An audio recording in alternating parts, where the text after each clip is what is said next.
Hebrews, Canaanites, or Egyptians. Christians sometimes speak of the sons of Israel who came out of Egypt and accepted the Ten Commandments at Mount Sinai as though they were Jews. That is a common misnomer, but the Jews as a people and Judaism as a religion came into existence nearly 1,000 years later during the diaspora after Nebuchadnezzar, king of Babylon, had sacked and burned Jerusalem in 586 BC and had taken the sons of Israel captive to Babylon. Only then did the descendants of Abraham, Isaac, and Jacob actually give up Canaanite idolatry and seek the God of their fathers alone. With that, Judaism and the people known as the Jews were born. Another common misconception is that the sons of Israel who lived in Egypt prior to the Exodus worship the God of the Bible in the same way that they did after divine revelation came through Moses.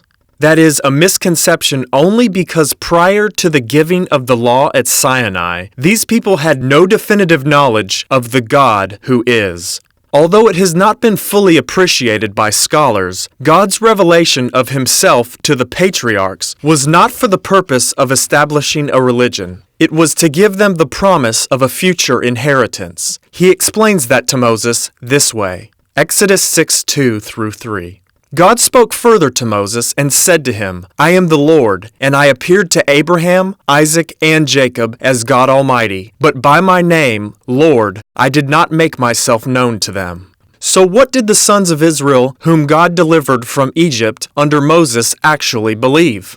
The answer to this question is not only pertinent, it is absolutely crucial to an accurate understanding of the message of the Hebrew Scriptures. Only after answering the question correctly can one fully appreciate what God did in establishing the law of Moses at Mount Sinai as the precepts of an entirely new religion.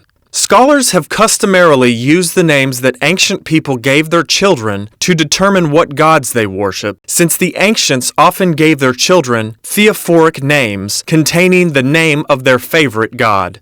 If you look at the personal names in the census list found in the first 2 chapters of Numbers, it is obvious that the allegiance of the descendants of Israel who came out of Egypt was firmly fixed on El Shaddai, God Almighty, the name by which God revealed himself to Abraham, Isaac, and Jacob.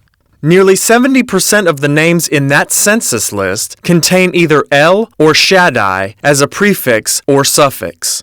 Consider these names: Eliezer, Zuri Shaddai, Nathaniel, Eliav, Elishama, Gamaliel, Ammishaddai, Pagiel, and Eliasaph.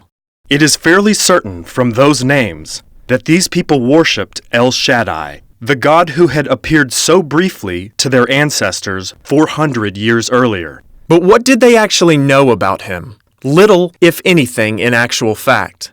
They knew from the Canaanite religion that the god El was the head of the Canaanite pantheon.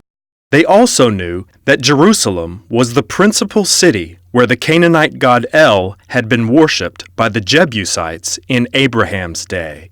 Even the writer of the book of Hebrews agrees that the God worshipped by the Canaanites living in Jerusalem was, in fact, God himself. It is not a coincidence that the God of the Bible revealed himself to the patriarchs by identifying himself as a God with whom they were already familiar, El, the chief god of the Canaanite pantheon. He was simply speaking to them in terms they could understand, but he did so fully intending to use parabolic imagery taken from the Canaanite myth concerning El to teach the descendants of the patriarchs, the sons of Israel, the truth about himself. Was the God who revealed himself to Abraham, Isaac, and Jacob actually the chief God among many other Canaanite gods? Of course not. He plainly states there are no gods other than himself. But it is always easier to take something that is known and understood and use that to teach about something that is not known or understood. That is exactly why God parabolically identified himself to the patriarchs as the Canaanite god El. Having done that, he could teach the sons of Israel 400 years later how he differed. To the Canaanites, the god El was the creator of all things, the creator of heaven and earth. He was the father of the gods, who ruled over all other gods as the eternal king, or king of eternity. His title was Bul El, and his authority included the right to depose other gods and establish as king those gods he favored. Only at the decree of El, for example, could the god of wisdom, Kother-Wahassis, build the house of the storm god Baal, the Canaanite god of the resurrection. According to Canaanite mythology, El lived in a tent on a mountain, at or near which was a river that served as the place for the judgment of the dead. The assembly of the gods met on his mountain, in El's tent.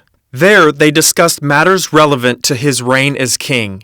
After the gods had thoroughly discussed an issue, El made his decree from the mountain. His decree then became the law of the gods. At the time of the Exodus, however, the sons of Israel were familiar not only with the doctrines of Canaanite religion, but also with those of Egyptian religion.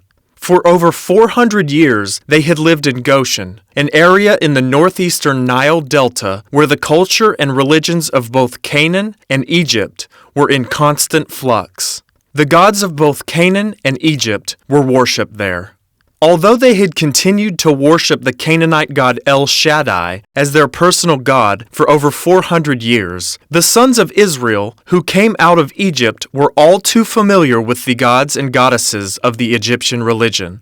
So it should not surprise us to discover that in revealing himself to the sons of Israel, God not only used parabolic imagery related to the Canaanite god El, he also compared himself to, and contrasted himself with, the principal god of the Egyptian religion as well. That god was Osiris.